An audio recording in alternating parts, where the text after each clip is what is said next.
Urusi imewakaribisha Waganda kuwa wanachama wapya katika BRICS. Urusi imeikaribisha taifa la Uganda miongoni mwa mataifa ya Afrika kama nchi mshirika wa BRICS. Hii ni kwa mujibu wa waziri wa mambo ya kigeni wa Urusi, Sergei Lavrov, ambaye amesema hayo siku ya Jumatano wakati wa mazungumzo na mwenzake wa Uganda, JJ Odongo, huko Moscow. Lavrov aliongeza kuwa Moscow inatarajia kujihusisha na Kampala ndani ya mfumo wa BRICS. Tunaikaribisha Uganda kama nchi mshirika wa BRICS. Tunatazamia ushirikiano wa dhati na marafiki zetu wa Uganda katika muundo huu mpya, Lavrov alisema. BRICS ilianzishwa mwaka 2009 na mataifa kama vile Brazil, Urusi, India na China, huku Afrika ya Kusini kijiunga miaka miwili baadaye.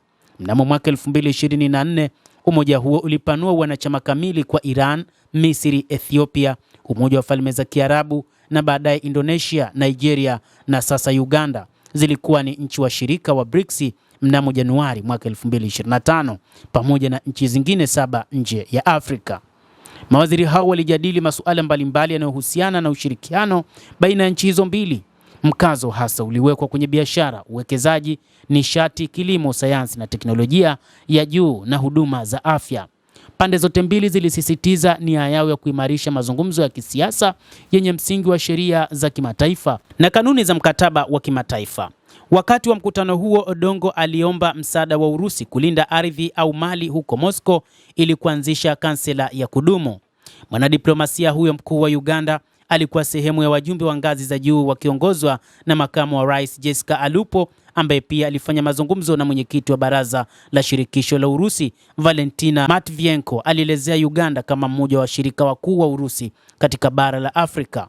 Alibainisha kuwa ushirikiano huo unaonyesha dhamira ya pamoja ya kuendeleza ushirikiano wenye manufaa kwa sekta mbalimbali. Urafiki wa kihistoria wa Urusi ulianzishwa katika kuheshimiana, kuaminiana na mshikamano ulichangia katika ukombozi wa nchi za Kiafrika, Alupo alibainisha. Siku ya Jumanne, makamu wa rais wa Uganda alikutana na mjumbe maalum wa rais wa Urusi katika eneo la Mashariki ya Kati na Afrika, Mikhail Bogdanov, ambapo katika mazungumzo hayo yalilenga kupanua ushirikiano baina ya nchi hizo mbili kabla ya kikao kijacho cha tume ya kiserikali cha Urusi na Uganda ya kibiashara na ushirikiano wa kiuchumi, kulingana na Wizara ya Mambo ya Nje ya Urusi. Alupo alitembelea Urusi mnamo Septemba ili kushiriki katika kongamano la wanawake wa Eurasia EAWF la mwaka 2024 ambalo lilifanyika St. Petersburg.